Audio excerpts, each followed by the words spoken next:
major call, but there was. It's possible it's major call because the interaction was a bit brief. So, but there was a military guy, and then there were also herdsmen. So, to the best of your knowledge, it is one major call.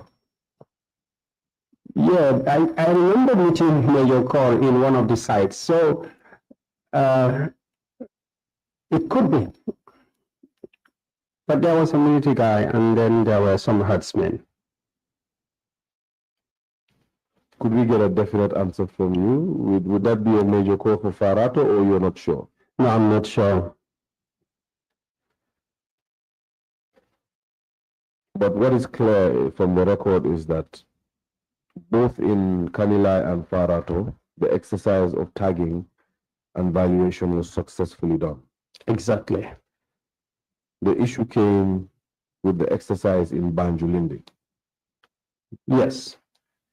In Banjulindi, who was the officer or person in charge? I don't remember because we didn't take any formal documentation of any cattle there. So, as I said, by the time we arrived, the cattle, the sun was already hot and they had been released. So I don't remember meeting or discussing with any particular person. Maybe Ali Jallo may remember because he's been dealing with all these people for a long, extended period of time. So he could remember. Okay, to further our recap of yesterday's testimony, you had mentioned that at some point, the exercise of tagging and valuation ceased. And this was also pursuant to a communication from the lead counsel that an application ought to have proceeded to the High Court. Is that correct? Yeah, it stopped when I got a call from the lead counsel to say that we have to stand down all activities because, as stated in the order, the intervention of the High Court could be sought. And that at that moment, she had spoken to the Attorney General, and they have come to the conclusion that they need to invoke that clause. That was on the phone. In that discussion, did the chairperson of the commission come up with regards to that decision of ceasing to tag and value? At that moment, I did not remember the lead counsel mentioning the chairperson. And like I said yesterday, it was just like New Year's Eve or 2 days before New Year. There was a holiday. There was nobody in the office because I'm usually the first or the last person to leave the office. There was nobody there.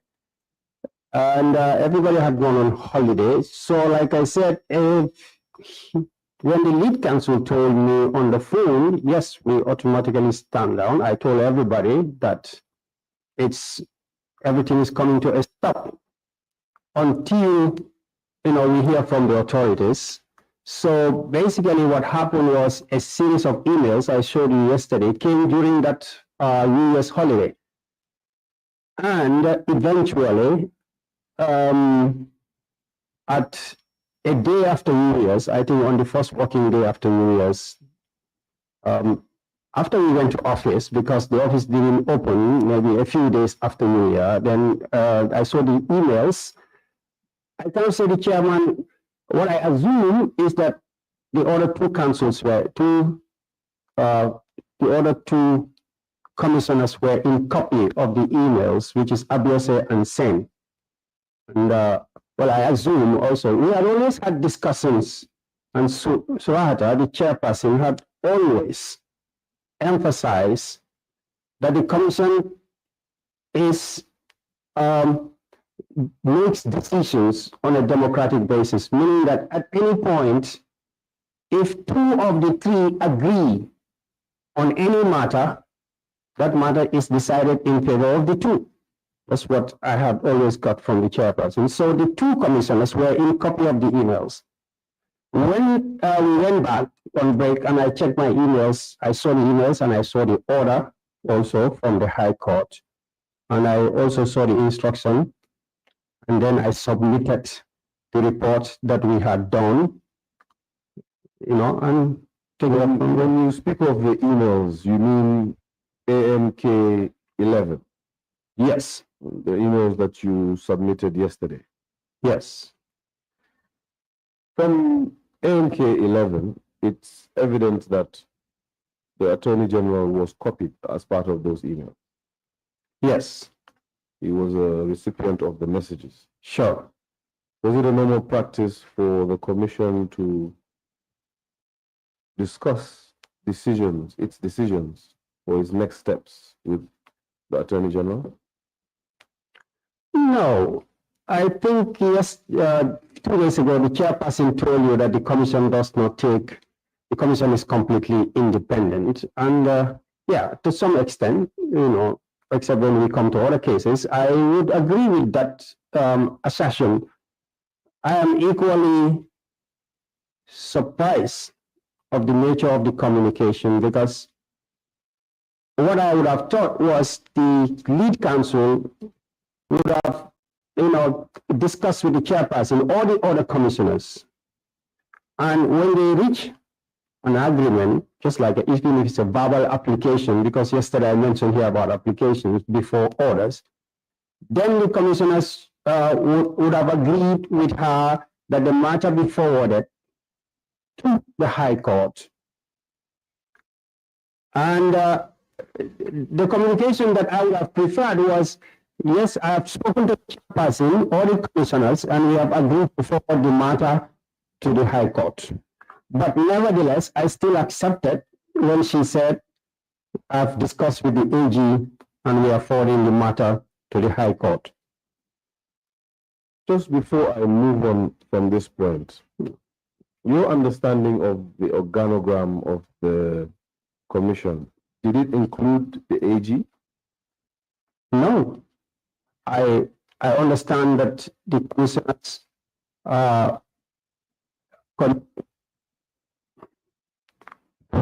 according to the Act or whatever law, the commissioners are appointed by the president, and like the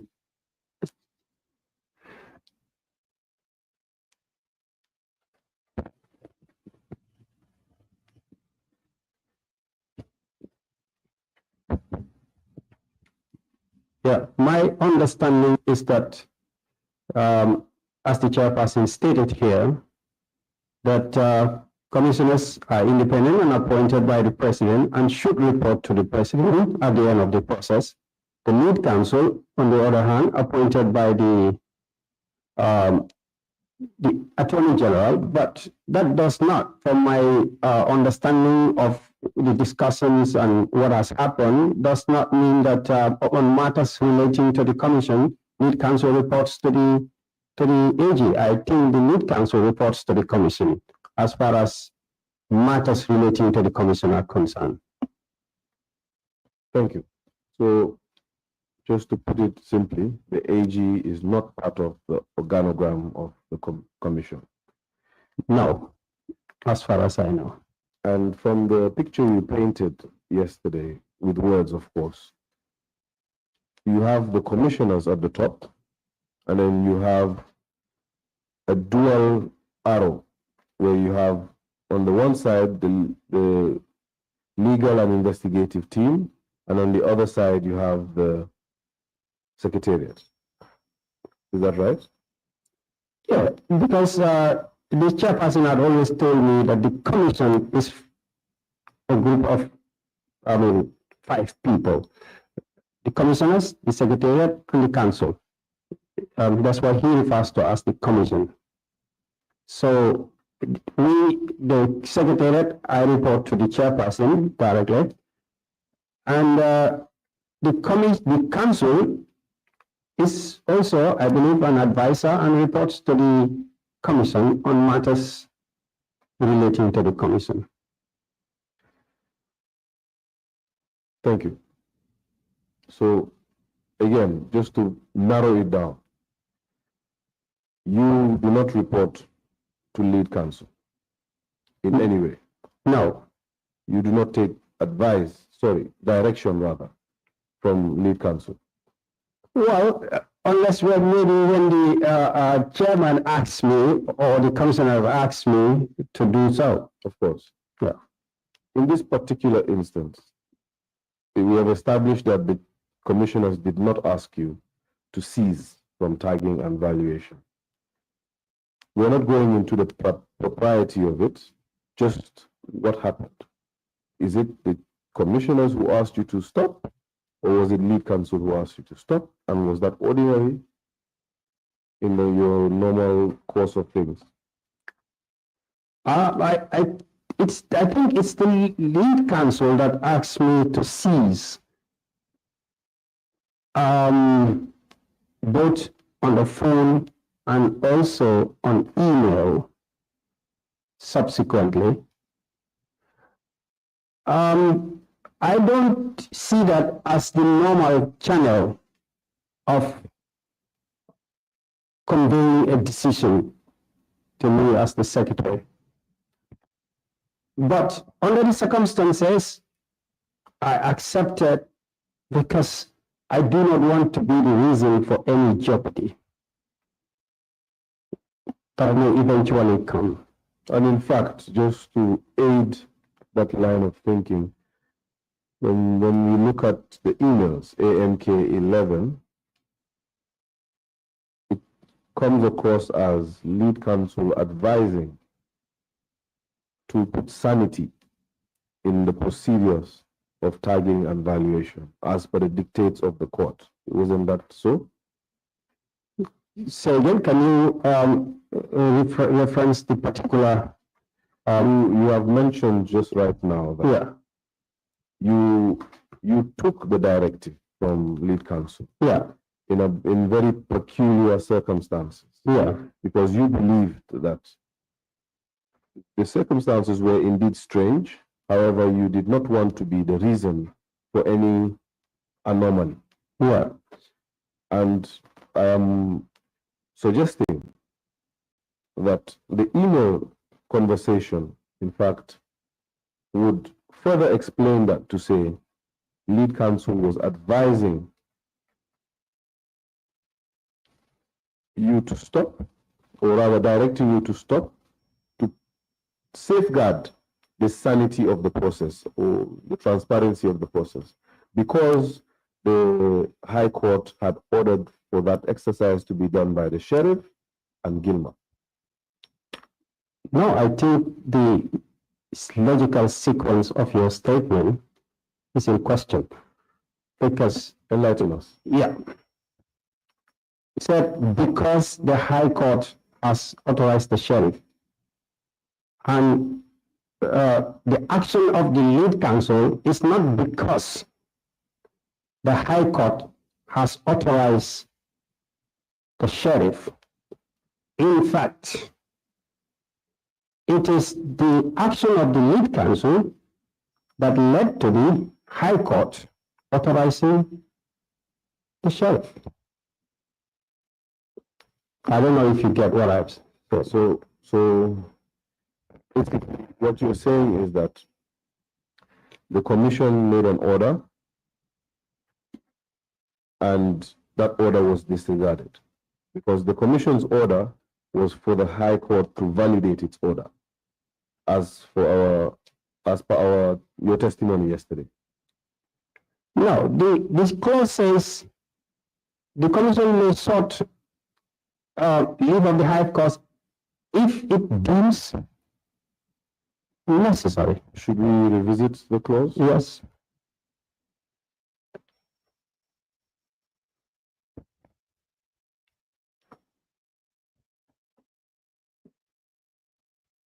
We could, in the meantime, get the exhibits.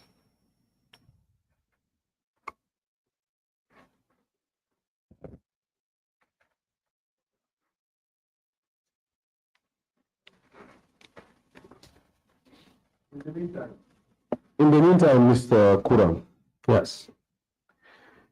the cattle that wandered off from Banjulinding, did you ever get a chance to go back Well, to Banjulinding to do the tagging? I said here yesterday, that's when we received the instruction from the lead council to step down. So then, That very day. so then, in your view, sorry, from your perspective, then tagging and valuation was not done Oh, in Banjulindi.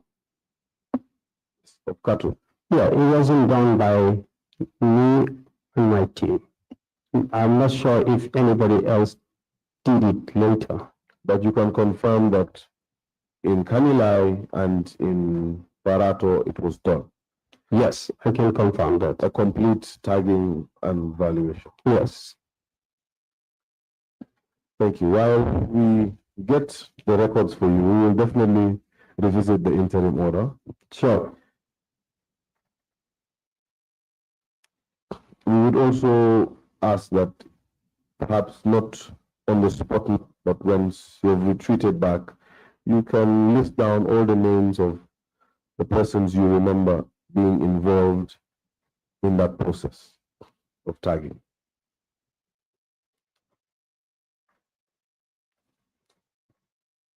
The persons or the persons that worked at the commission?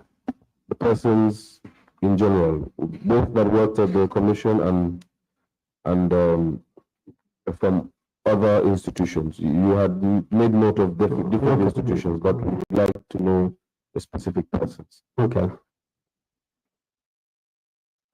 Can we, in the meantime, go to page 8 of your additional statement, the statement you took with the investigation team of the committee, which will be AMK 1A.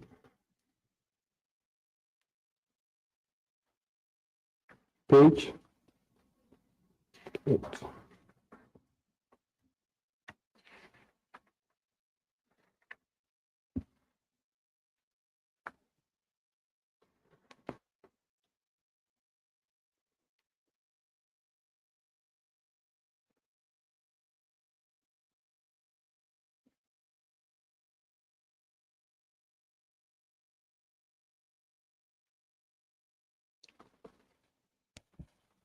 Yes. Page 8, I'm on page 8. The portion that reads, or that's entitled luxury vehicles. Yeah. Please read that paragraph. You can read it slowly so that the record can capture it and the committee can digest it. Luxury vehicles. I had earlier written to the Ministry of Finance under the direction of the commissioners, questioning why luxury vehicles were being listed for sale while the commission's investigation was ongoing. I received no formal reply, despite reminders and a physical follow-up visit. I was told by a permanent secretary that the minister's actions were under the direction or advice of Mrs. Bensouda, which I viewed as a conflict of interest. I was present when the commission visited the luxury vehicles at the State House. I did clearly remember a day when Mrs. Bensouda mentioned in the commissioner's office that an Arab businessman was prepared to pay $1 million for a Janneh Rolls Royce.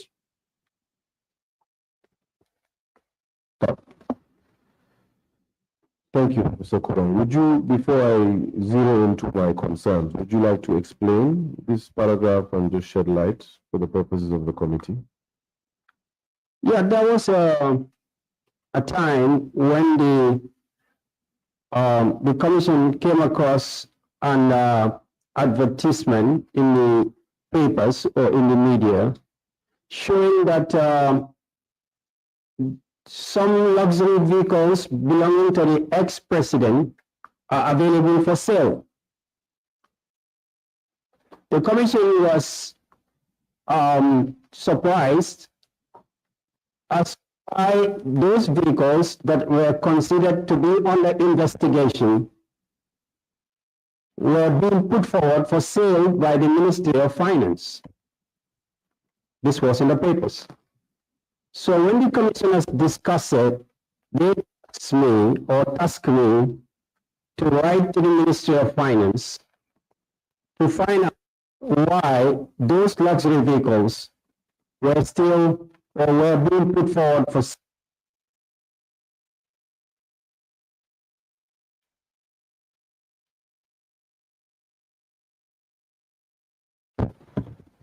Sorry, Mr. Kuran, we seem to be having technical difficulties today.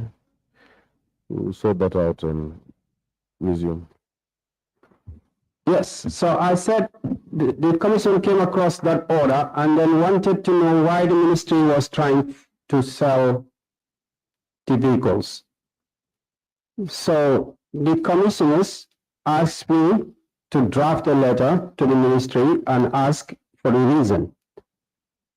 I mean, in that circumstance, they helped me draft the letter because for their own words, they always want to be sure, right? What should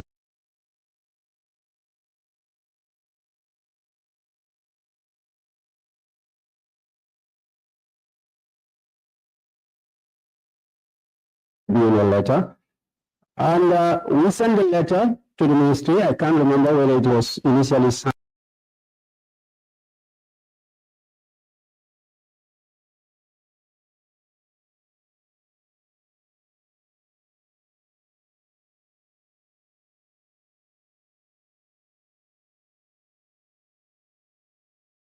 by, usually chairman can sign initial letters and I can sign follow-up letters.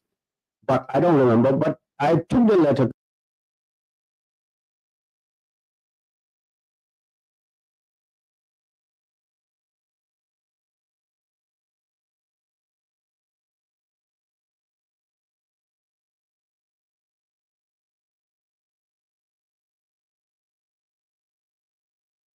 to the ministry. I sent it to the ministry. And after a while, there was no reply. The commissioners asked me to write a follow-up letter directed to the Minister of Finance. I wrote a follow-up letter. And still there was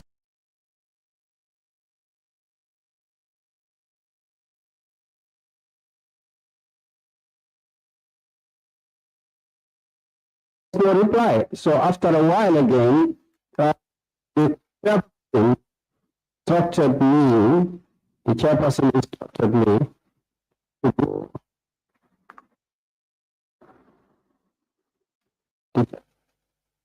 Just one moment, Mr. Kuran. Let's solve our technical difficulties. If the IT take it up. You need cables.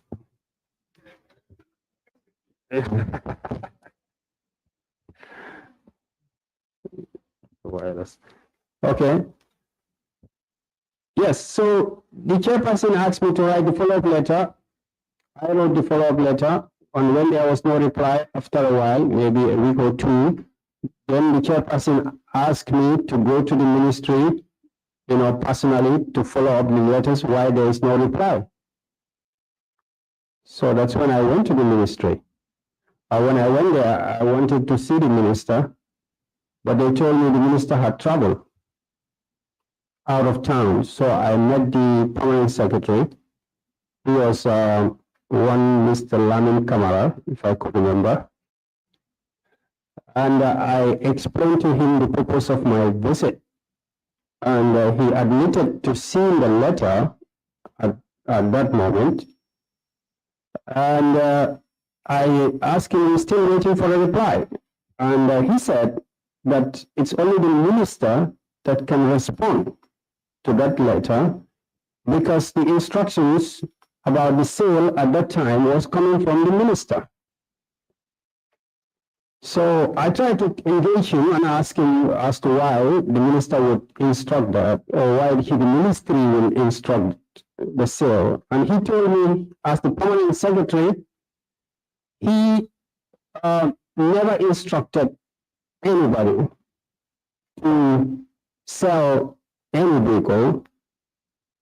And he used an expression in Mandinka, which is just like "Buntalo Mambunkuto," to do that. I mean simply that I've not been bitten by a scorpion to sell an asset that is on my head. I've not been stung by a scorpion on my head to sell an asset that is being investigated by the commission. So I took his word.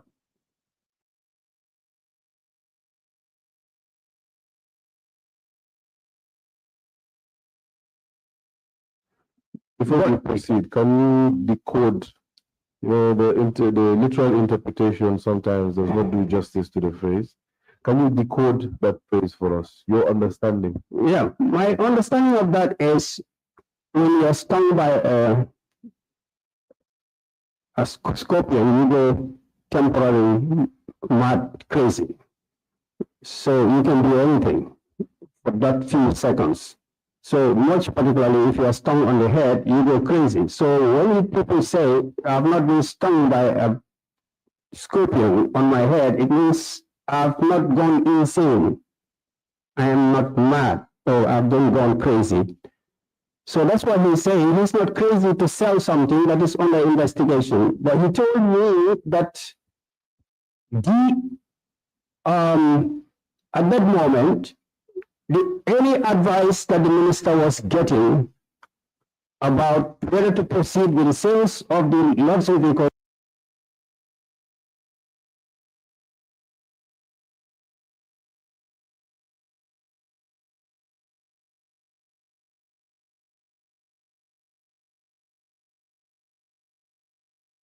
or not, the minister was getting the advice from the lead counsel of the commission. Yes. And he emphasized it by telling me, I'm battling fakili. I see. Yes. So here we have another incident as per your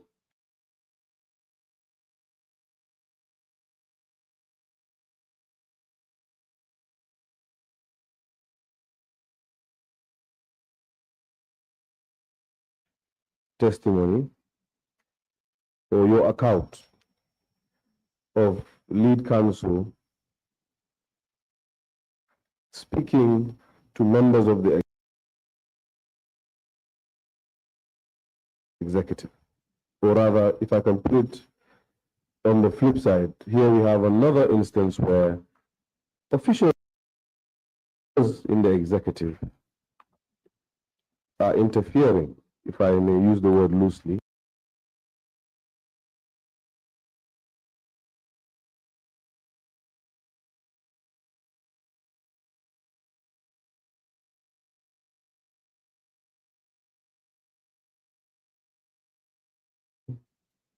with the operations of the commission.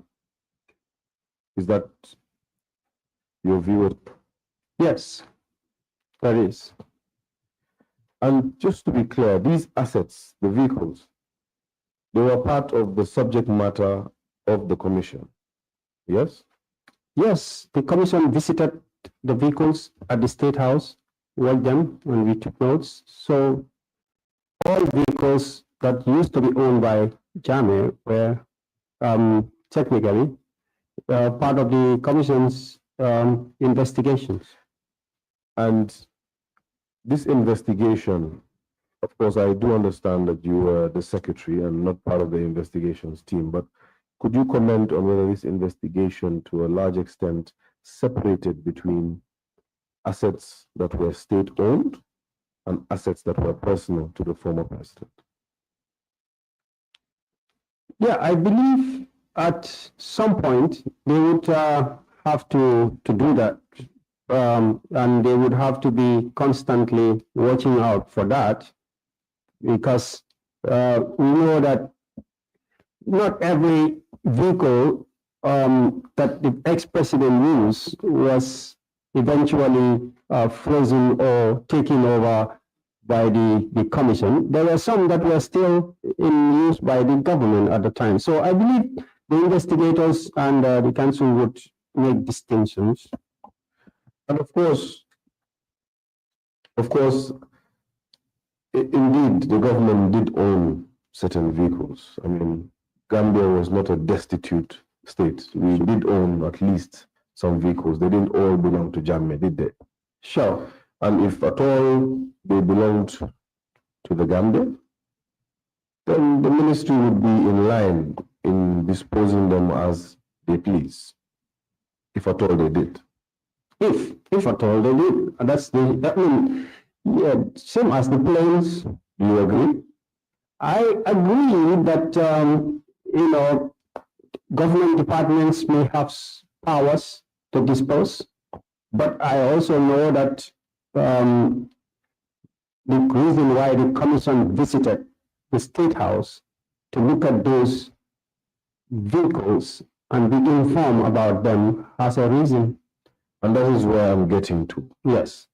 Did the commission, and especially you as the record of the commission, did you understand those vehicles to be as part of the scope of the commission, as part of the former president's assets, and not as part of the government's pool of vehicles? I did not have access until now to ownership or title deeds of vehicles. Maybe the lead counsel or the commissioners could be able to answer that question. But it would be fair to ask you that those vehicles were under investigation, at least, as part of your mandate. Yes, that I know. Those vehicles were under investigation. Those vehicles were under investigation and they were visited and recorded by the commission. Mr. Kurang, I'm aware that you were eventually relieved of your duties just about a year from your appointment. To be precise, I believe the 10th day of July, 2018. Between 15th day of July, 2017 and the 10th day of July, 2018, did you engage in the selling of any vehicles? Yes, there was the tractors. As indicated in my statement. Aside from the tractors, did you engage in the selling of any other vehicles? None.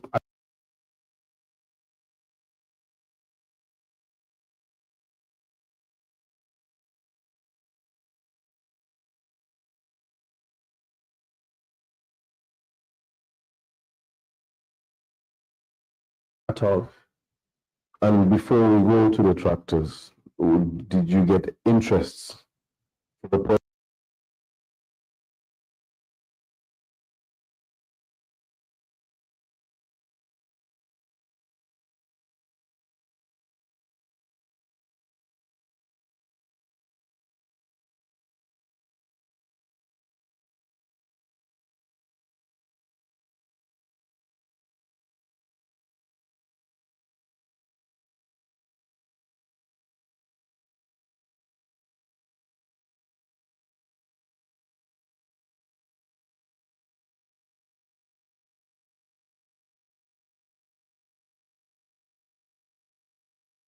of any vehicles aside from the tractors before you left?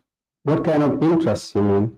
Did the commission receive any requests from buyers of vehicles? I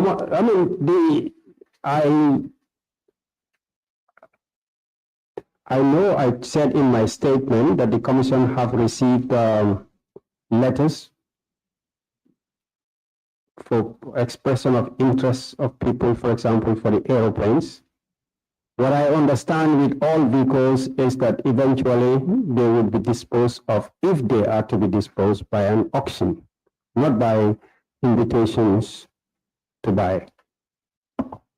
Yes, the question is precisely what occurred. If it did not occur, feel free. No, I don't remember any.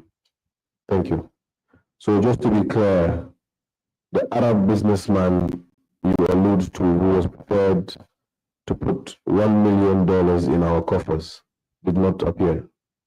This was, like I indicated, this was a statement from the lead counsel. I did not say I met or heard from the businessman. Understood. Yes. Did the person show interest? I did not say I heard from the person. I say I heard from the lead counsel. Yes. So did any Arab person offering $1 million appear afterwards? I have never spoken to anybody about sale of any luxury vehicle. Thank you very much. Moving on to the sale of the tractors, as you had mentioned, and in your statement, you rightly mentioned that the tractors were procured from a certain project, an Indian project, and there were about 500 tractors procured. Could you guide the committee on the knowledge you have as to the extent of the tractors? And if you could be specific as to how you know, what you know about the procurement of the tractors and how many tractors there were exactly.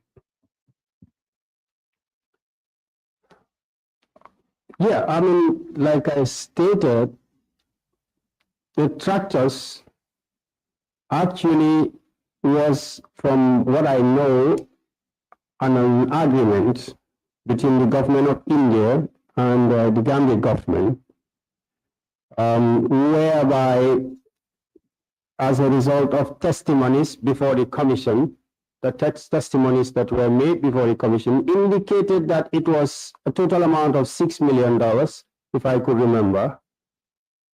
And this amount obviously was guaranteed by the government and to be paid later. I've also seen records of some government association, for example, the Social Security, making some payments. What I could remember is that there were about 500 tractors, from what I heard or what I could remember. They are divided into two different classes, the John Deere and the Mahindra tractors. And if I could remember, the tractors were brought, not assembled. They were assembled in the Gambia. There was a team that was working with the maintenance service department, the Kutu workshop from India, and then also people on the ground that assembled the tractors. I also remember that some of the tractors were sold to individuals by one of Janneh affiliated companies, maybe Kanilai KGI. So, was this before the establishment of the commission? Yeah, this was before Janneh left. Some of the tractors were sold to individuals or companies. So yeah. Pardon me. Did you want to say something? Did I cut you off? No, it's okay. You can go ahead. Upon assuming office, how many tractors did you find on the ground? I can't remember. If you need your statement to aid any of your answers, please feel free to ask and we'll furnish you with it if you don't already have it. My statement is right here, but I did not mention any number found on the ground in my statement. What I can say is that the vehicles control unit at the State House was in charge of identifying, locating, and then seizing the tractors and then parking them. Usually they were parked at different police stations around, around the country, because some of the tractors were seized around the country. The records were kept by the Vehicles Control Department, and these were supplied to the Commission through the Council. Can you elaborate on that? What was supplied through, or when you say Council, you mean the lead counsel's office, because the lead counsel was directly dealing with the vehicles control department to get information. I think was to give them instruction to impound the tractors. After they are impounded, to take the records of the tractors and then submit the records of the tractors to the commission. Yes, I remember seeing records of tractors at the commission, but I cannot remember the amount exactly.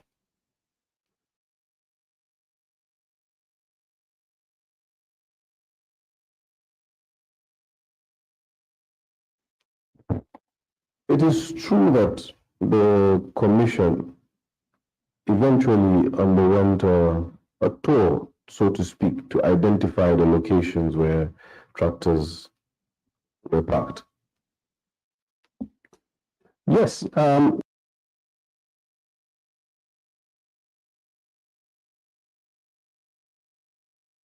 the commission did go on several site visits, and most of the places where the tractors are have been seen by the commission, either the full commission or some members of the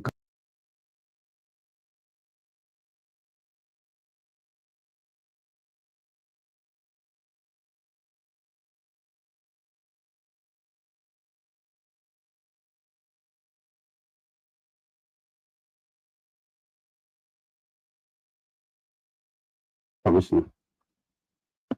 Do you recall the specific dates? No, of the site visits? the site visits, no, I can't recall it offhand, but it was in the media, every site visit.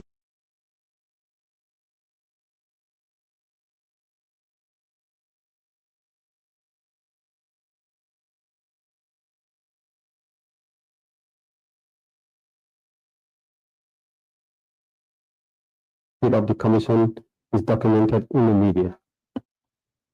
If I suggest a date, would it be able to jog your memory? Well, if you suggest it, maybe. The 23rd of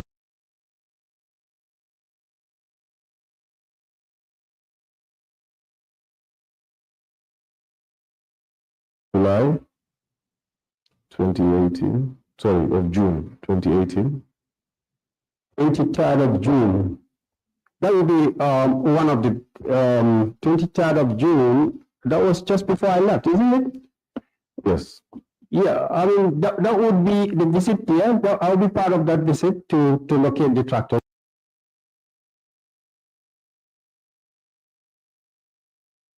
Yes. Do you recall how many days it was? The number of days? Well, the tractors that I have visited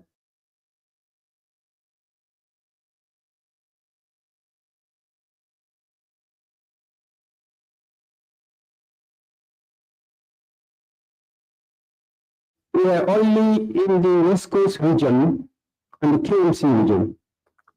Out the tractors that were parked outside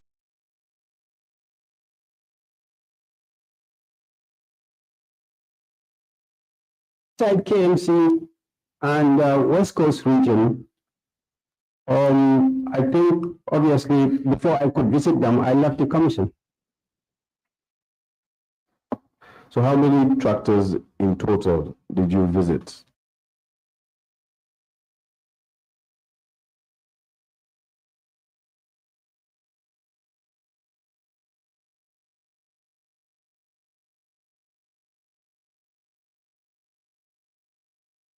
Or did you record in the KMC region?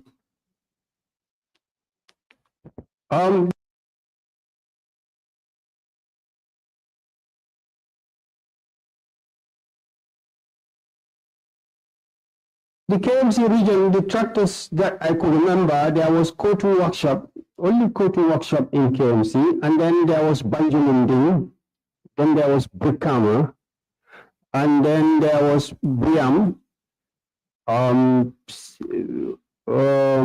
what's it called again? Sunita, Sibanor, Kanilai, Kalaji. These are the places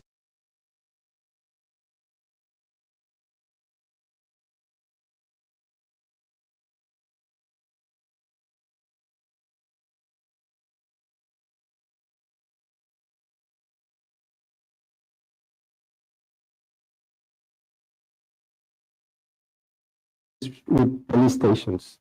Yeah. So yeah, I remember visiting all those sites, but the exact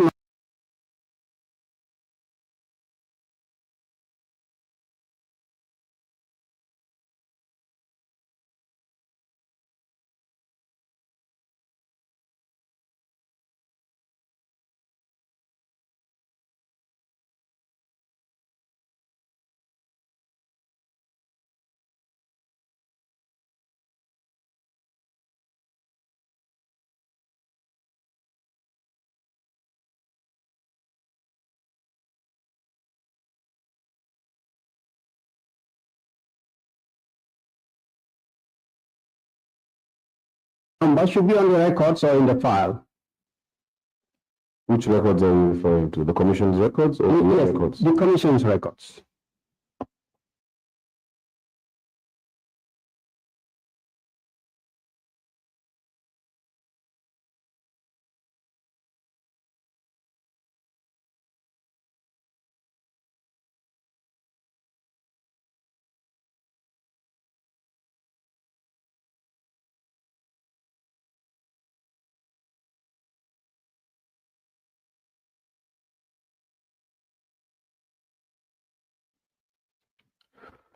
You do not recall how many you. I will not be able to recall it offhand because we sold a total of 43 or so tractors, and it wasn't all the tractors that were sold because some the commission had decided to give them back to communities or some. Yeah. Can you put a number of the amount of tractors that were given back to communities? And please shed light on why they were given back to communities. Yeah, when the tractors are impounded, obviously the tractors were most of 90% of the tractors, I could say, maybe Janneh had already allocated them, or the government of Janneh.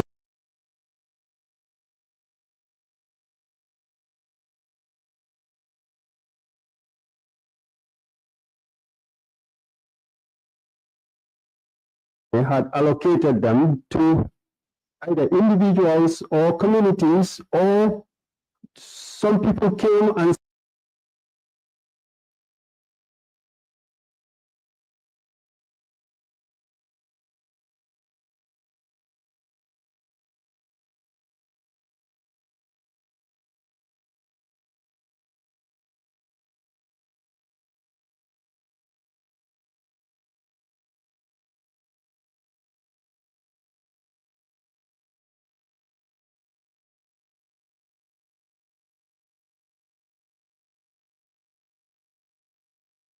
said that they have bought the tractors from KGI. They brought receipts, proof of purchase of what they bought it for.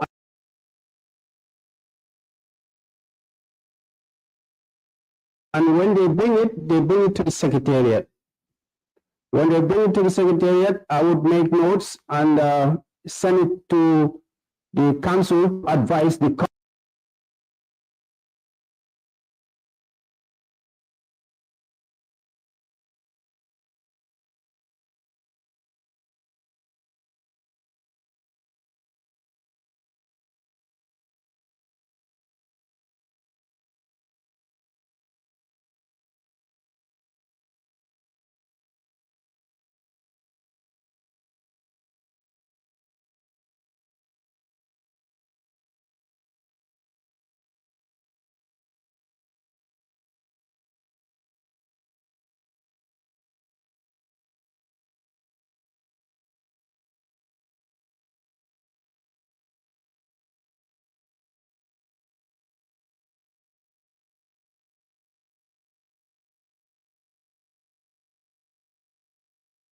commission of whether there is sufficient evidence to release the tractor back to the rightful owner.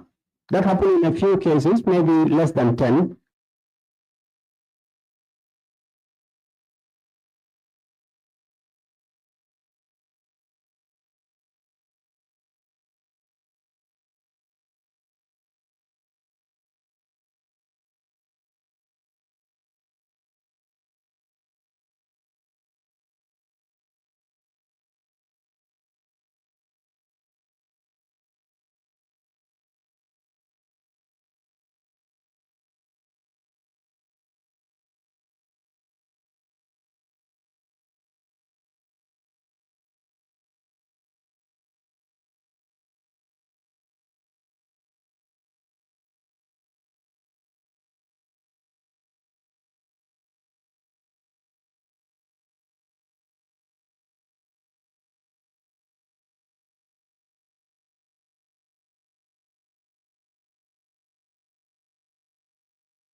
That I could remember, these tractors were returned to because they paid for it to KGI.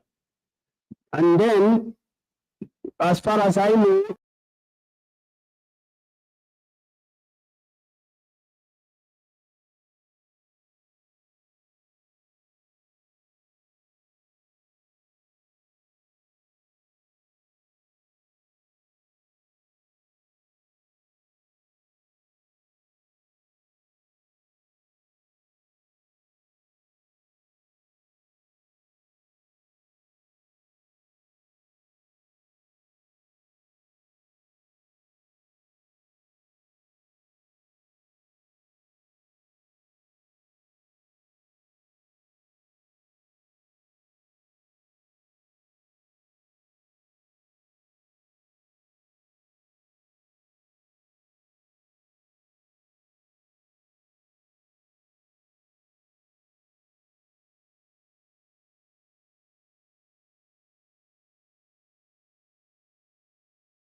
in the West Coast, the tractors I visited, the ones to the community were not returned immediately, but yes, if the community's tractors, they were asked to make submission to the commission. That I could remember. The commissioners decided that we should tell the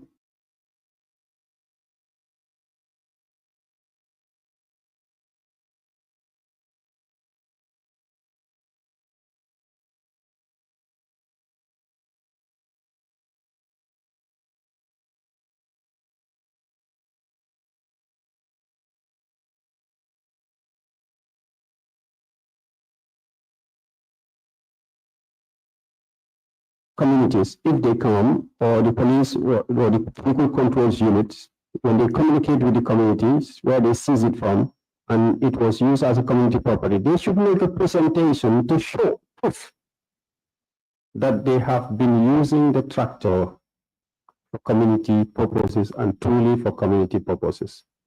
But the release of this to the communities did not happen while I was there. I did not witness it.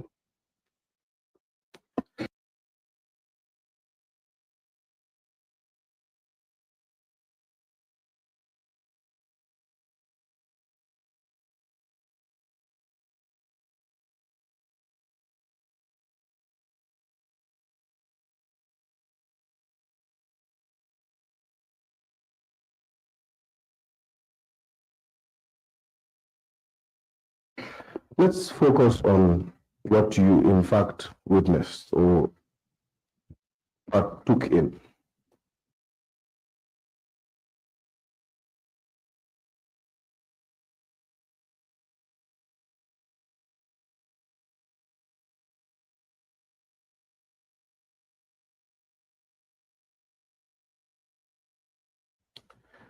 You partook in the sale of 43 tractors as per your account. And I had suggested that this occurred from the 23rd of June, 2018. I suggest for the record that it was a 3-day exercise, and the exercise completed on the 26th of June, 2018. Does that sound about right? Yeah, that sound about right. Where did you get such authority to conduct the viewing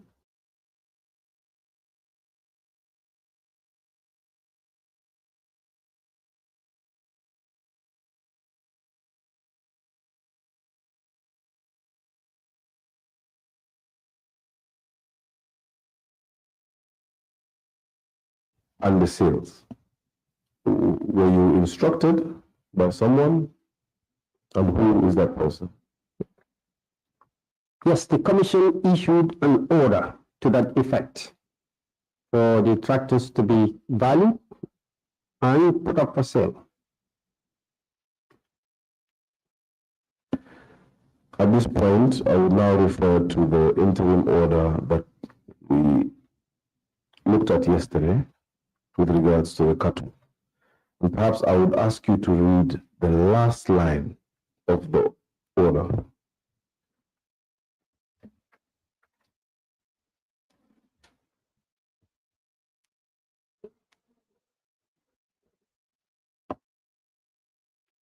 The last line says, all costs shall be defrayed from the proceeds of sale. Is that what you mean? The interim order. The interim order. Secretariat. Number 6 or Number 6. number 6. Yes. The leave of the High Court shall be short in respect of this order if considered appropriate. The leave of this order. The leave of the High Court. Sorry, the leave of the High Court. Shall be sought in respect of this order if considered appropriate. Okay. And who was to consider it appropriate? I believe the signatory, Who was the signatory? the chairperson, And who made the order? the commission Chairperson is a chairperson of. representing the commission. I will refer to you, Mr. Kurang, and leave this line of questioning for someone else. Perhaps we can revisit it with yourself on a much later date. Sure. However, back to the interim order you just referred to Yes. for the sale of tractors. Mm-hmm. Do you have a copy of that interim order? I don't have it with me here, but maybe if I search, I can find it. But it was just very similar to the livestock interim order in the same manner. And if in the same manner, it would ordinarily have a provision similar to its. I mean, I don't remember the exact wordings, but I just said they will have similarities. Okay, but let's assume that the commission made an order. Once it made the order, it again, just like that interim order, placed the responsibility in your capable hands. Isn't that so?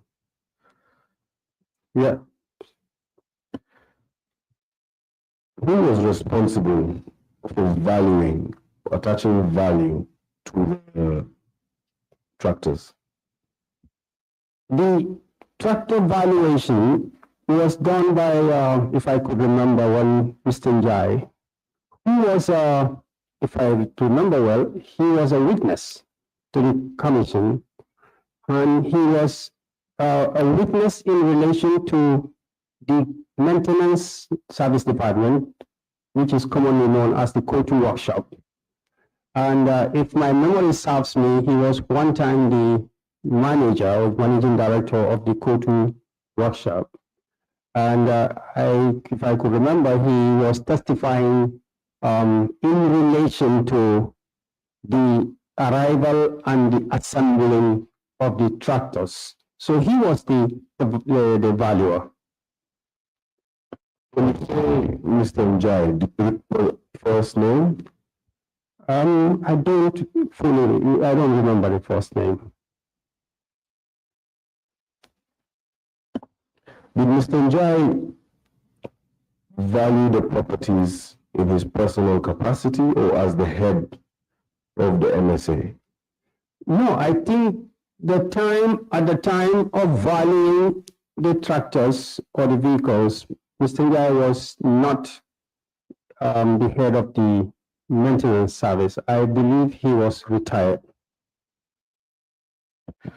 So just as a matter of fact and for the benefit of our records, Mr. Njai played a dual role in the mandate of the commission. Mr. Njai was a witness and Mr. Njai was also contracted. Yeah, I mean, that's what the circumstances, as far as I can remember, would show. Was there an engagement of other persons to ascertain competence as to who else could value these tractors? I guess what I'm asking is, what was the procurement process for appointing a valuer? I don't remember any other person or anybody doing any due process on the competence of Mr. Njai. No. And to the best of your memory, who suggested Mr. Njai be the valuer? Was it the commission, or did it come from yourself, or did it come from lead counsel? I have never met Mr. Njai before that. By all reasonable assumptions, I would think it was from the lead counsel's office. You say by all reasonable assumptions? Yes, because if he was a witness, he's been invited by the lead counsel, been questioned by the investigators, they know his background, and possibly they know him before that. So they have first contact with him. Thank you. I would like to take you back momentarily to the first meeting of the commission. You referred to a meeting where yourself and the commissioners sat. I would assume that in that meeting, such issues would be discussed, the issues of third-party appointments, contracting third parties. Was that the case? Maybe if they are not discussed at that entry meeting, because they might not have been urgent at that moment since they were not. But along the way, yes, I believe there were discussions about contracting people. I remember there were discussions about Augustus Pump. There were discussions about the valuers, yes, the vehicle valuer and the other valuers. Yes, this naturally the commission would discuss them, and yes, I do remember discussions. And as per your recollection, this occurred in the pendency of the commission after the first meeting? Yeah, I believe these things occurred during the commission, not necessarily in the first meeting. Mr. Kurang, the committee is wondering, given you are the secretary to the commission, an individual with extensive experience in the accounting field, to tally that with the commission's mandate, I mean, it would have been reasonable to expect that at some point, valuation of assets would have ensued, especially as an accountant. I believe it's fair to say so. Sure, yes. Did you ever envision your role as an advisor to the commission? Yeah, the chairperson had always told me that I'm more like, apart from being a secretary, I'm also an advisor to them. Why? Because from my interaction with a different circle of people, I might have access to information or ideas that they don't have access to. So he sees me and treats me as an advisor. I believe, to my mind as well, it is reasonable to expect that you would be an advisor. And having said that, did you ever advise for the process of procurement, especially on this issue of valuers, to ensure that there is sanity, transparency in the appointment of valuers of assets? Did you ever put on record? Is there a plan from the commission as to how the commission will go about contacting persons to value these properties? Well, maybe I don't remember my advice being sought and or giving any written specific advice, but yes, I would have contributed if they were on the agenda in any meeting. I don't set the agendas as such.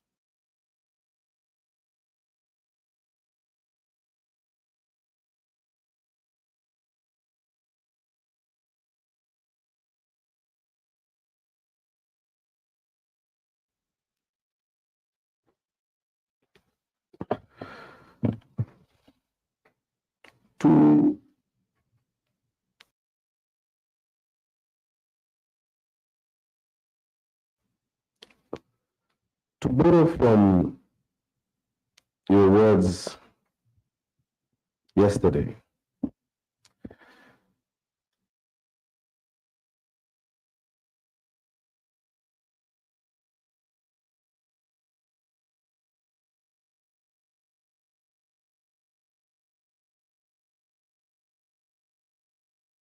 actually, we would come to that. Would come to that. You did not advise, and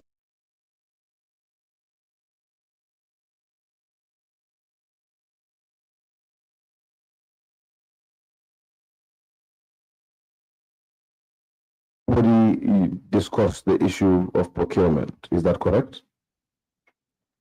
When you say procurement, can you be specific?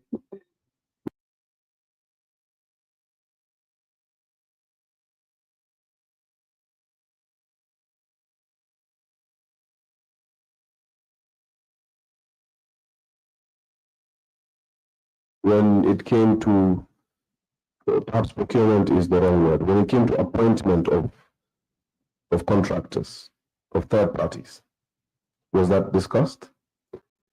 Yeah, I mean, the commissioners are very opinionated people, and the three of them are also very business minded. So whenever there is an issue of that, they extensively discuss. I had the chairperson telling you about Augustus Plum and how the negotiation transpired. You know, when they said they let him go, although I was not aware of that, you know, when they let him go with 10%, I might have a different opinion, but they do discuss intensively about these matters. And when I'm present, I participate. But in terms of valuation, I think the council had more leverage about who does this, because information is power, and what is to be valued is always is the council that is aware more than any one of them about what is at stake. I wouldn't say the council brought the value for the vehicles, but I think the council, among all of us, would have been the only one that had worked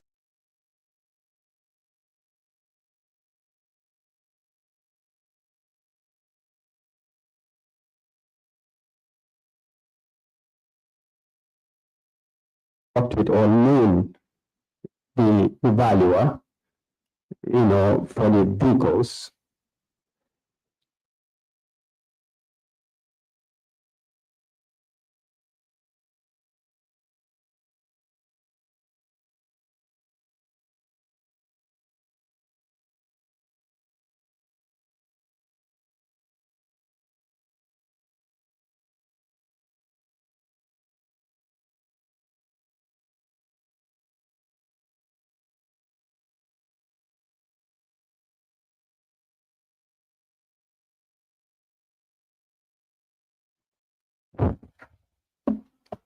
Mr. Kuhn, Yesterday, in your testimony and in our conversation, I insisted on the issue of terms of reference and whether, as secretary, you understood your terms of reference. And as secretary, that you also understood the terms of reference of the other individuals that you had interfaced with, i.e., the commissioners and lead counsel. And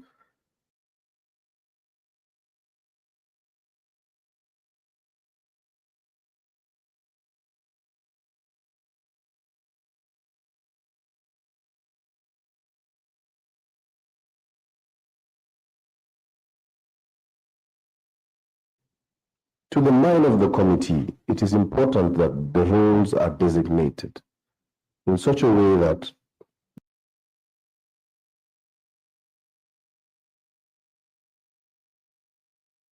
there are no blurred lines, such as to alienate who is responsible for what. And having said that, from your understanding of your TOR and the understanding of lead counsel's duties, is it in lead counsel's duty or responsibility to appoint valuers?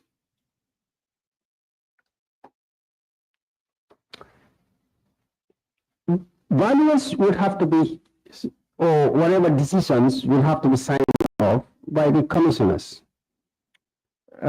Obviously, the lead counsel would have been available to advise them. And like I said, if you have more premium knowledge about the situation or the individual, you would have a leverage in convincing them to accept.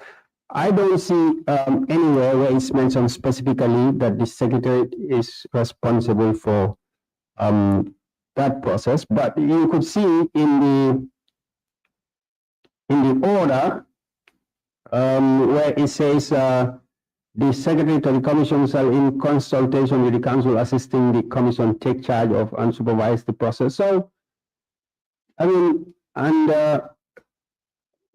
within that, it is the council that has more information about the process than the secretary.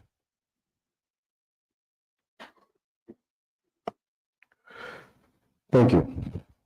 You see, yesterday in your testimony, you mentioned that prior to the establishment of the commission, your conversation with the former Attorney General, or the Attorney General at the time, Mr. Abubakar M. Tambadu, in his discretion and in his choice of picking you to be the first secretary, or to be the secretary, he had remarked that he needed somebody who was not a direct victim to the former regime. In your view, Mr. Njai being a valuer, could you say that the commission appointed a valuer who was a direct victim? Because in your testimony, Mr. Njai headed an institution that was the custodian of these tractors in that regime. Yeah, but what do you mean by direct victim? I mean, I'm stealing the words from you. Perhaps I can give them back to you to tell us exactly what it means. No, I thought you would say that Mr. Njai had been in prison or terminated or victimized in another way. So I'm not sure whether that's what you mean by direct. Not quite. In your testimony, you mentioned that we are all victims. Yeah. Anybody that interacted with the former regime, especially the former president, we're all victims. And perhaps victim doesn't need to be in the strict sense of inflicting pain and harm. But what I'm more interested in is the issue of conflict of interest, and whether somebody that was the custodian of the assets that were the subject of the commission could still be a proper person to value those very assets? Yeah, that's a point. I mean, that's a point of concern. You know, when you said it, obviously, it's point of concern flashed through my mind. I mean, he's been there. He was the head of the institution. But that's one way, which is a very valid, logical way of analyzing it. Another way is maybe it is felt that he has specialized knowledge, you know, about the machines, and at that time, you know, that could be also another argument. And this is perhaps where I can tap into your experience as an accountant. Valuation, when it comes to valuation, isn't it better or safer to explore independence? Yes, there is more integrity to the valuation if there is no, like you said, no familiarity or no conflicts.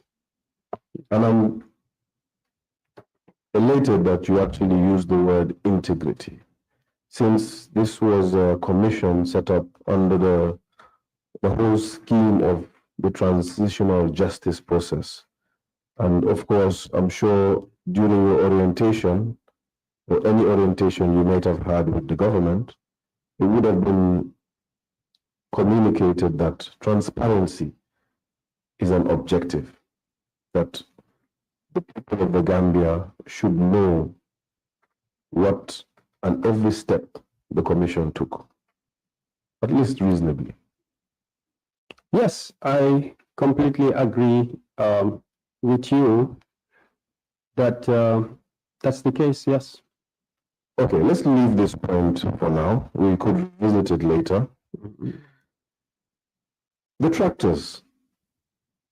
You had mentioned several points. Can you please reiterate those points where you visited the tractors? I did say that the tractors that I visited were in KMC was only Kotu Workshop, and then in West Coast there was Banjulunding, there was Brikama, all the police stations along the Soma Base, along the Brikama Base Highway, Brikama Block, Sumita. So they were in the custody of police stations, so Yes. Different police stations. Yes, they were parked in the police station because normally when we go there, the vehicle controls unit officers were also policemen, and they deposited, or they are the ones who parked it there. So they would normally go in the police station and do the necessary clearance and communication. So they were parked in the police station in the custody of the stations. Back to Mr. Njai, and before we go to the yardstick of valuation, since you were present, can you guide the committee on what your naked eye representation of the value of the tractors were? Not quite the value, but what came to your mind when you first saw the tractors at these different points? Yes, the unlike the how do I call it? Unlike the cattles in which I was present when the livestock department were valuing the cattles, I was present. In the case of the tractors, we took Mr. Njai there to show him the location. And my understanding was that he went back with his team or whatever, and then take their time and assess the vehicles independently. I wasn't present in that process.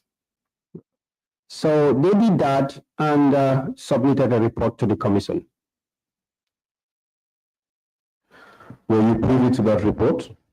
Yes, I've seen that report. From your recollection of what was in that report, what was the yardstick used by Mr. Njai to value the tractor? I don't remember the technical yardstick that he would say, but he was, I believe, conversant with the age of the tractors. He was conversant with the technical details of the tractors and the condition, since he had seen them at that point, the condition they were in. And I believe he used his technical engineering, whatever, to base on what he knows. I'm not sure if he's available to testify, but this is what I believe.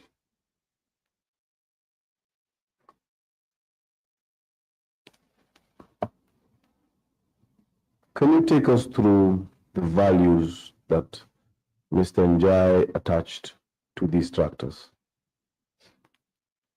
Yes, I think. You want me to direct you to? Sure. Look at AMK 8. That is your part of it.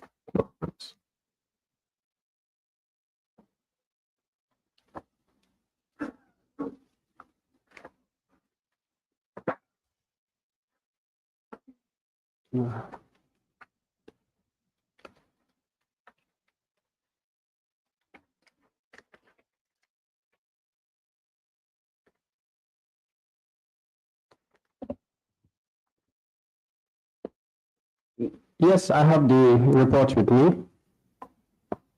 Is that the report that Mr. Njai furnished the commission with? No, I would say this is extracted from the report, because the report he submitted is more bulky. He will take the picture of each vehicle, take the chassis number, the details, the location of the vehicle, where it was parked, and then he will put a value on it.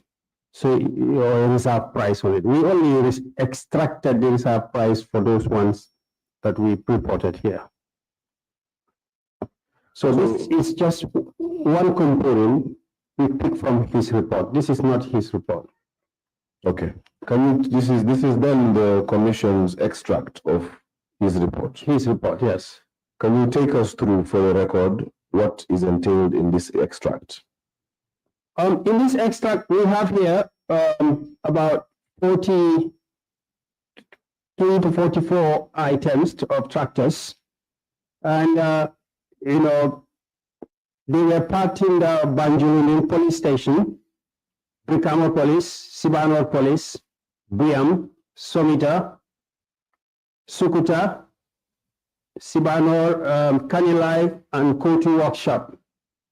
So here, the reserve price, the reserve prices is what came from the valuer's report, only the reserve price. Okay, so this, in fact, is a report from yourself? Yes, I prepared this report. Okay. So what I extracted from the valuer's report is the reserve prices mentioned here. Okay, so before we proceed to look at this report, could you guide the committee on the concept of a reserve price? What I understood was that when the government is usually trying to sell assets, vehicles or whatever, they would, they would have to say, right, if it is going to be an auction, you have to say, what is the reserve price, which is more or less like the minimum price that the buyer or the seller is prepared to receive. So the auctioneer, who is the contractor, the contractor is giving notice of the reserve price. He would normally ask, what's the reserve price before starting the auction process?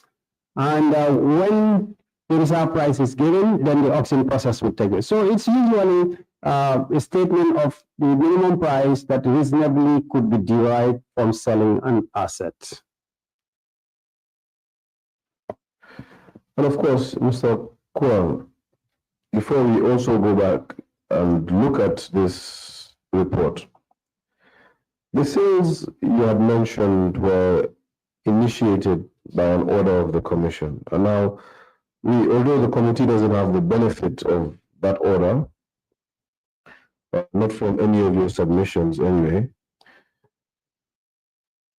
it is clear that the order for the sale of cattle had a rationale to it. The number of cattle were decreasing. Do you remember what the rationale for the sale of the tractors was at the time? I think the rationale possibly the same. Maybe the council and the chairperson could be the best to give the legal rationale, but I believe it's similar to the case of the cattle, because some people may argue that the vehicle is more durable and therefore not subject to the concept of perishability as a chattel. Other people may argue that once you use a vehicle, particularly a tractor, and there is sand over it, or even whatever vehicle it is, I mean, so long as it's standing, it loses value. So I would say I didn't remember what is written in the application to pass this order, but that's my assumption. Again, I keep insisting on the TOR and the mandate of the commission. Was the understanding or your understanding of the commission's mandate to investigate and report, or rather to make profit for the government? To say that again? Was your understanding of the commission's mandate to investigate and report back, or to make profit for the government? My understanding is to investigate and also to borrow from one of the members of the special committee to bring value for money. Value for money. Not necessarily, value for money is not necessarily always profit, but it's an acceptable objective even for a public good. Okay, we will come back to that. Yeah. At this point, let's look at the report itself. You have confirmed that this is your report. We wish to look at the details of the report. Please be specific as to the dates and to the locations, to the prices, the reserve price and the sales price, and focus on the profit or loss as well, and who it was sold to. You have the floor. So you want me to lead you through? Precisely. Yes. The sales, the 3-day sales, whatever, started in Banjulinding police station. The first day. And I can see here on the Banjulinding police station. You need not go through it item by item. Just give us a rundown. It's an auction. And what is required for an auction? Yesterday, I spent a lot of time saying that the best way you can get value for money from a sales process or an auction process, right? That's a public process, is to make sure that the system is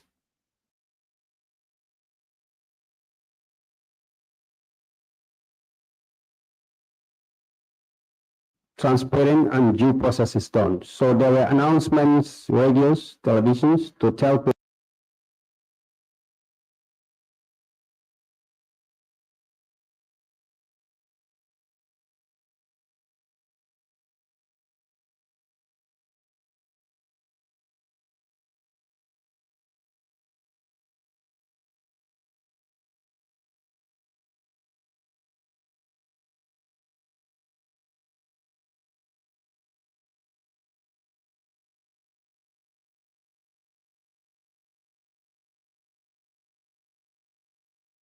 people, right, or newspapers, radios, newspapers, to tell people about the auction. And those who are interested in the venue, that this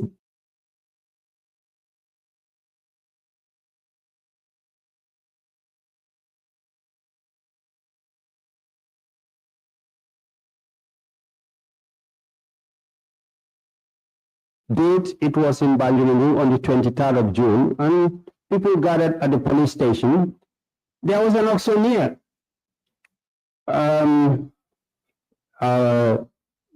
who is on a contract for services rather than of services, in reference to our yesterday discussion with the honorable member.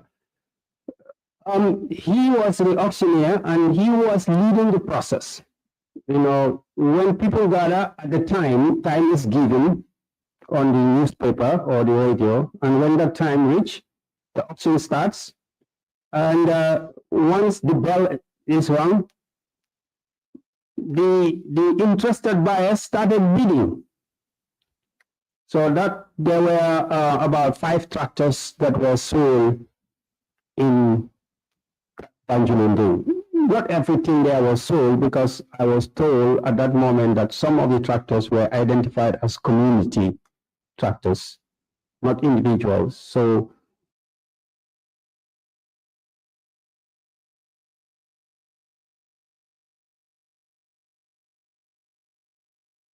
that's 5 tractors, or so, yeah, I think it's 5 there on Banjulu. And the same day, I think we proceeded to Brikama from Banjulu, where there were 4 tractors. The same process happened there. Is it the same day? Sorry, this was on the 24th, yeah, the following day. On the 24th is when we did Brikama, Biam, Sibanor, and Somita. And then there was the 25th, which happened in Kanilai, I think. And then there was 26th, which happened at the Kotu workshop. Okay. All of them followed similar procedure: a public notice, time appointment, auctioneer present, announce the reserve price, bidding starts until the highest bidder, which is thought to be the highest bidder. The bell is rung a couple of times to see if there will be a counter bid, and then the highest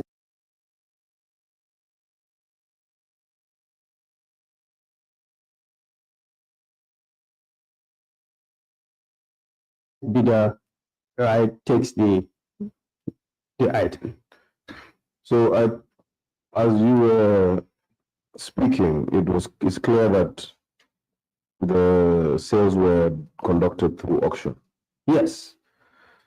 Now, Mr. Kurang, I will use my powers that I ordinarily get from the Special Select Committee to get free lessons from Jollof tutors. I know you had explained the reserve price and the process of auctioning yesterday, but before we go into the specifics, I would like you to lay it down again.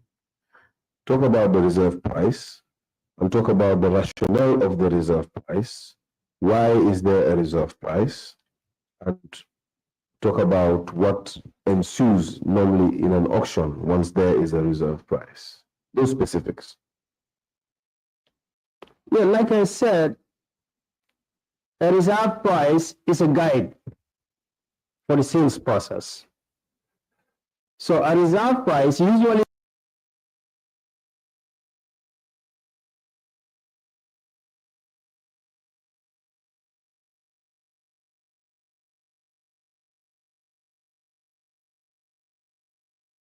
decided by the valuer, or set by the valuer, to say that is the minimum that that vehicle could be sold for. All right, assuming normal circumstances. And then, you know, the auctioneer, I mean, it's an international process. I think the whole rationale behind an auction is fairness. fairness, and free flow of information, which I said is necessary to get best value from a sale. The auctioneer is all different from the valuer. The auctioneer would be given the reserve price. He comes with a bell.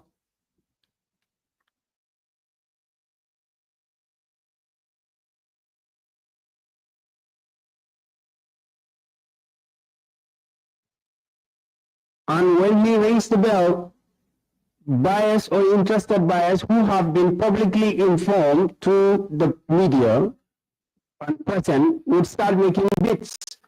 Normally, we will tell these people, if you are considered to be the winner of the auction, you must pay instantly. That rule is, the rules will be explained. The auctioneer will explain the rules to the interested buyers before the auctioning process starts. That if you are the last person to bid and your bid is considered to be a highest and a bell is wrong and accepted, it means that you are legally obliged to pay the amount you bidded. So this is what we call the auction process. And this is the process we apply throughout. I think my role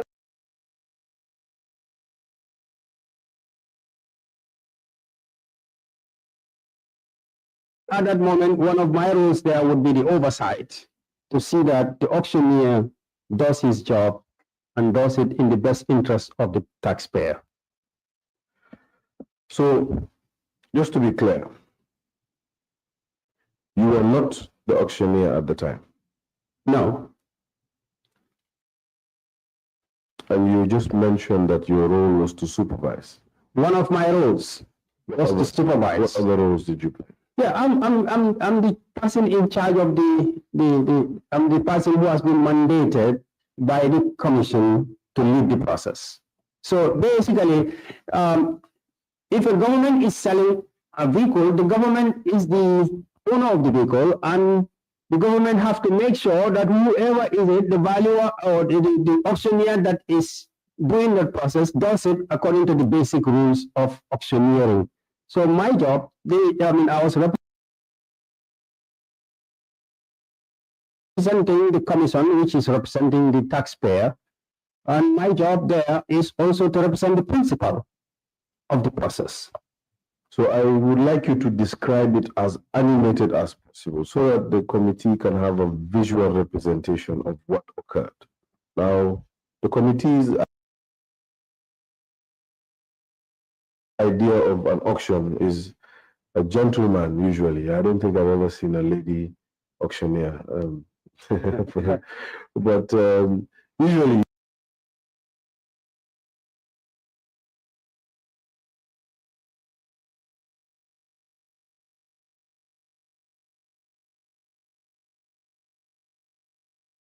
a gentleman or a lady with a hammer and gravel, if I could call it, screening prices, and I believe those prices would be the reserve price. And the reserve price would then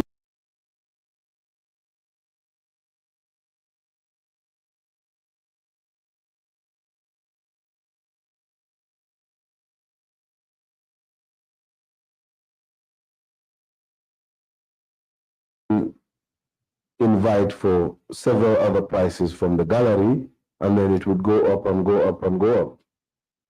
Is it as simple as that?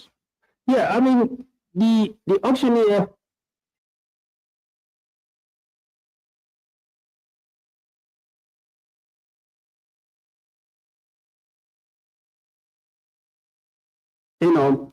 that's his business. So, like I said, instead of the gavel, there is the bell, which is more noisy because it's an outdoor activity rather than indoor sales. You could use a gavel for indoor, but this was a bell, like a school bell. You could hear it from, almost a mile away. So he will ring. And when he ring, he will say that this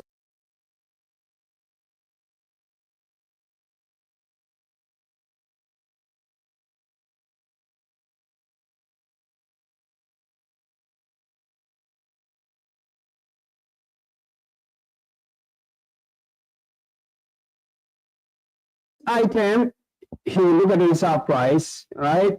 As a reserve price of 8,000. We are inviting bidders, right? You can start bidding and then the bell will ring. Clean. Then he will keep ringing. If you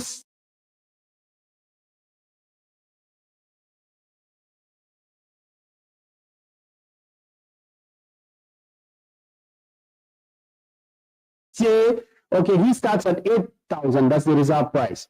Then you will say, one of the buyers, interested buyer will say 9,000,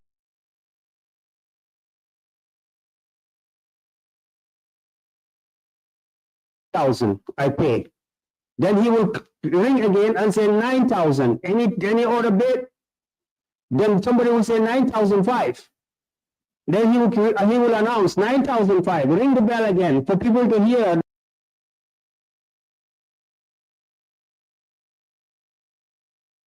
that the bidding is on. And then 9,005, then somebody will say maybe 11,000. Another person will say 12,000.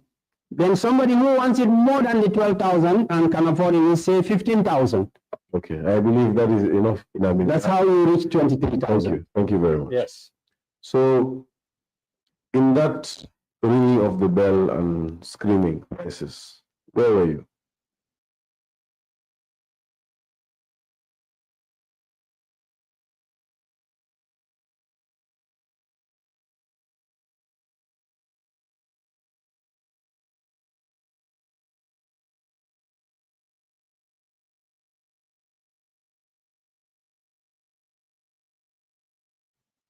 Standing and watching. Patiently. And what was your role? My role is to make sure that the auctioneer does what he promised and what he is contracted to do. That is to conduct the process on time, as per the public announcement, to conduct it in the open, and make sure everybody is there and all the buyers are there, and to make sure that he gives time to the buyers to keep increasing the price. So I watch and I keep hoping that the price would go up and up. And, when he reaches the final bell, I make sure, obviously, I watch him to make sure that before he rings the final bell, that there is nobody else in the crowd who wants to pay more than that. So, he would sometimes ask me, can I drop the bell? Meaning, can I do the final bell? And then I can tell him, wait for a while. We need more money, right? Then he would keep ringing. And if he rang for a few times, and still he may ask me, right, can I even close it? Usually I tell him close, and he closes. We will blame the auctioneer for asking an accountant if he could close it early. You have mentioned that upon finality of between the auctioneer and the bids, upon the finality of bids, the successful bidders are required to make immediate payment. Isn't that so? Yes. How were those payments effected?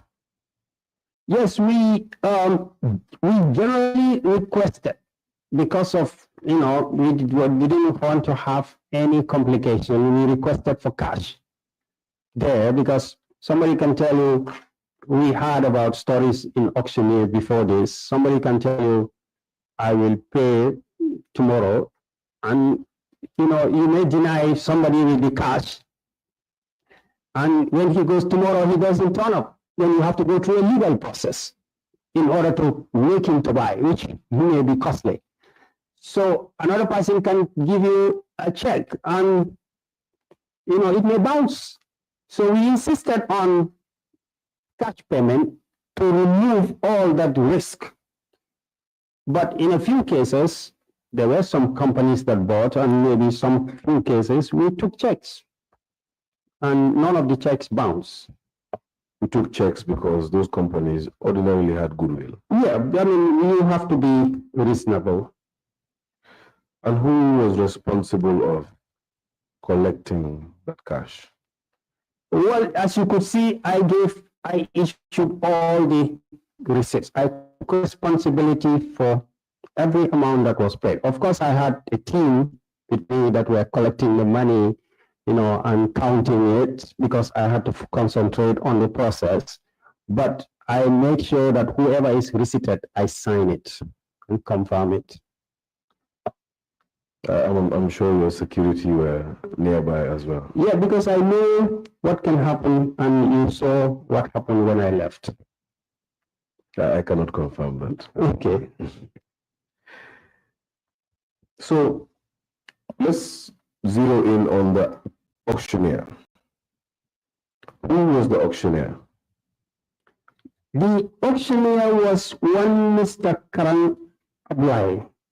The surname, is it Jaite or is Karang Ablai? So at that point, I realized, or I came to know that he was a famous auctioneer, in the trade. So that was the first time I met him. Could I suggest a name? Yes. Mr. Janneh? Could that be it? His last name? Karang Ablai Janneh. Could that be it? Yeah, that could be it. That could be it. And how was I heard he's passed away. Yes. Yeah. How was Mr. Janneh contracted? How was he sourced? Mr. Janneh was given a contract for services, and he the price. I remember there was some push and pull about how much he should be paid, and I think the commission finally agreed, if I could remember, to pay him $500 per item. I think that's what I could remember. $500 for each vehicle sold. Something like that. Yeah. So, do you know whether Mr. Janneh was a licensed auctioneer? Was that confirmed by the commission? As far as I could remember, I think he was. I don't. Yeah, the commissioners have discussed it. I believe they did. I remember them asking questions, and I think they were satisfied with him. But I don't remember physically whether I've seen the license or the certification of Mr. Janneh. Thank you. Now, to go back to AMK8, and before we look at it, just to rephrase what you had earlier mentioned, in the auction process, there is a base price you have referred to as the reserve price. And naturally, in that process, the price would go up and up and up until the accountant smiles. Can you read for us number 6 of AMK8? Each item, from the date to the profit. Number 6, 24th of June, the buyer's name was O.C. Christ. It was a Mahindra. The valuer described it as scrap. Scrap there means it's not a functioning vehicle, maybe some parts of a tractor. And it was chassis number PNBX 176K7, act at Brikama Police. There was a reserve price of 2,500 for the scrap, and we sold it for 15,000. There is a difference of 12,000 above the reserve price, 12,500. So the reserve price was 2,500. Yes. And the auctioneer kept going until a payment of 15,000, or rather the last bid of 15,000 was agreed upon. Yes. And this is for something that was termed or valued as scrap. Yes. Did you do a verification of all the persons that were bidding for these assets?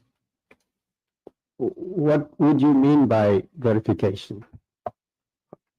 Perhaps if I could ask whether the auction process was open invitation. Anybody could walk in. Yes, it was, like I said, before the auction, there were public announcements in the newspaper and the radio, inviting anybody who is interested. First, you are invited to go and view before the auction day, so you could know, and they were already numbered by the valuer, so you could know which one you are interested in, and then you could maybe prepare your cash before that. So that was done with the announcement. And so before we move on, on that first visit where you are showing them what is what, was there a log taken of whoever attended that first? No, that first visit is open. If they could even go there by themselves without accompanied by me, they could go, and view it. So that was an open thing. You could go, and the police will allow you not to touch it, but to just look at it, as an interested buyer. So on the day of the auction, anybody. Before we go to the day, where the tractors you mentioned were located in police stations, what were they located besides the police station or inside or behind the compound of police stations? Can you describe that so that we get a clear picture of? Like this one that you are referring to, in the case of Banjul, you have to go inside the compound, right, behind the building of the station and inside the premises. So you need to go through police. Yeah, I mean, they are all, 90% of them are inside the police stations. So which one fell in the 10%? Maybe maybe they don't have a space, for example, in the compound, so they packed it in front of the police station. Okay, so let's deal with the 90%. When individuals showed interest in viewing, did the commission ask the police station to take a log of whoever was coming in, to keep track of whoever was coming in and out?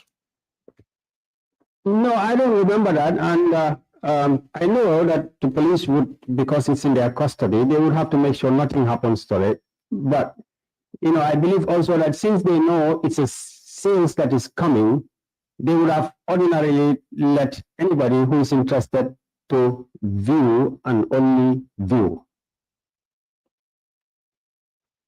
Okay, let's proceed to the day of the auction. Once bids were made and they were successful bids, were the identities of the successful bidders ascertained? Yes, because when you win it, you would like your name to be mentioned on the documentation or the receipt we are giving you. Otherwise, you not be able to prove further down the line that you are actually the guy. So when there is I wouldn't know the people who gathered there. It's a crowd, and there is no way to ascertain. But when we reach to the point where you are the successful bidder, we would ask you to give us your full name officially, that I could put. I will make sure of that myself because I write the receipt. So I want to make sure that who are you that is buying this, you give me the name, and then you pay the money to the people holding the money. And then once you make the full payment, they tell me he has made the full payment.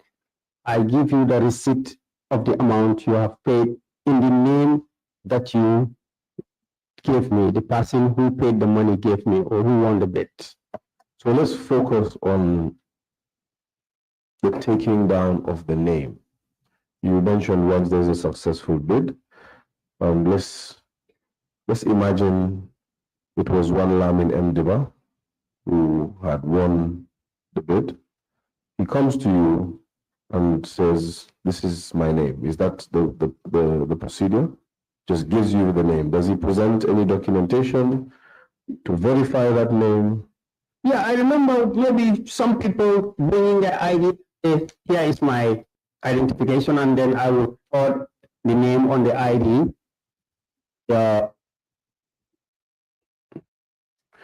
And this was not a practice that was demanded by you, was it? It was optional for them to show their identity cards. Yeah, but I, under normal circumstances, trust that if you give me your money, you give me 200,000, and paid for an item, you would give me your correct name. That was that the position? Was that your position and the position of the commission? That was my position. That it would be as easy as that? As easy? What do you mean by as easy as that? That because I am giving you such and such an amount, you are laying all your faith in me to give you my correct name. No, I'm not laying all my faith on you. I mean, I am depending on the concept of reasonableness that I believe everybody on my list is a bona fide individual or organization. And when they were organizations, you would write the organization's name. Yes, like civil aviation, they bought a tractor for how much? 535,000. I wrote the name of civil aviation, but they were represented by an officer. But because they brought a civil aviation check, I think it was a check, I accepted it, and I wrote the name of the institution. Were there any private institutions like companies? Yes, there was. I can see here there was Jin Kong Real Housing Estate that bought 2 tractors, one for $502,000, $502,000, and the other one is for. Let's not go into the details. I just wanted to know whether any companies came. And when the companies came, were they required to show any proof that they were indeed companies? Or did you also assume that since they were expending money, they would give you a valid name? Yes, exactly. I assume that since they are spending so much money, they will give me a valid name. There is Jar Oil Company that bought the tractor. And who else is this? That's fine. Yeah. The point is you did not verify whether Jar Oil was even indeed a company or it existed. Yeah, I mean, I knew the owner, the proprietor himself was present. He gave me the check for 1.2 million. So how did you know he was the proprietor? Well, I was told. And I mean, that was my first time meeting him, but I had no doubt that he was the proprietor of the company. Gambia is a small country. So is it because Gambia is a small country that we rely on third-party information to? No, we don't. Obtain? Most of these businessmen, we see them on TV, we see them on newspapers, we hear about them. So it's a small country, meaning that fine, Mr. Quran. You can't hide. Let me ask, was there a policy around the auction from the commission? All this process and guidelines I am giving you is accepted, is what the commissioners had spelled out in the order, that it must be an auction and it must be transparent. And obviously, if you tell me as a finance professional that this sales procedure must be transparent, then the systems I put in place must reflect that transparency. Let's focus on that word, that concept of transparency. And I would like to ask, could members of the commission purchase any of these tractors? Could they? If a member of the commission is interested and is prepared to join the same process as any other citizen, meaning as a member of the public, the same chances, come to the auction, play to the tune of the ringing bell, and eventually becomes the highest bidder in his personal capacity. I mean, legally, I would seek advice from you why that should not be. It's funny, we were talking about TORs. My TOR is to advise the committee, so I'll reserve on that. Okay. However, I want to ask, could Alhaji Mamadi Kurang buy any of these tractors? No, I will not buy the tractors. But could you? I think that would be a little bit strange if I am selling the tractor and I myself want to buy the tractor. I think there will be conflicts of interest, and I don't think reasonably you could assume that that will not be transparent, as I was describing transparency, because I would have had maybe inside knowledge. And the concept of inside knowledge, it means that I could have an advantage one way or the other, the ordinary buyer. So that is, definitely becomes non-transparent. So borrowing that concept of inside knowledge, and of course, as a matter of fact, you are not selling these tractors as Alhaji Mamadi Kurang, but as the secretary to the commission. Yes. Borrowing that concept, the same could have been said for the chairperson, lead counsel, or any of the staff of the commission. So I pose the question again. Could any staff of the commission buy a tractor? Yeah, I repeat, for the secretary, I would never recommend as me as the buyer or the commissioners or anybody who could reasonably have inside knowledge, to buy the tractor. However, legally, if they participate and it is proven that they are not using any inside information, and they participate as part of the maybe, but for me, ethically, I would not recommend it. Fine. The reason I ask is because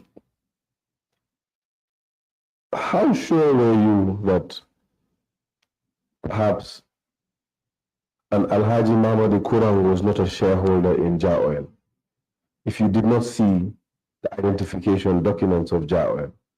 Or how sure are you that Lamin M. Diba in fact bought a tractor for himself and perhaps he did not buy it for the president of the Gambia, Mr. Adam Barrow, if you did not see his documentation?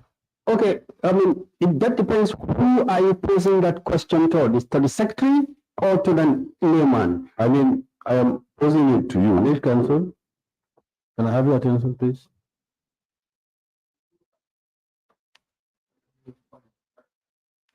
If you have a reasonable point where you can break, the committee will want to stand down for 10 minutes. If it's pressing, I would yield, but I am at a critical point here, and I would like to proceed for the next 30 minutes uninterrupted. But if the committee, it is really pressing, then we can break at this very point so that I can pick up from this very point. We can go for 30 minutes, so we'll stand down for 10 minutes. As you please. Thank you.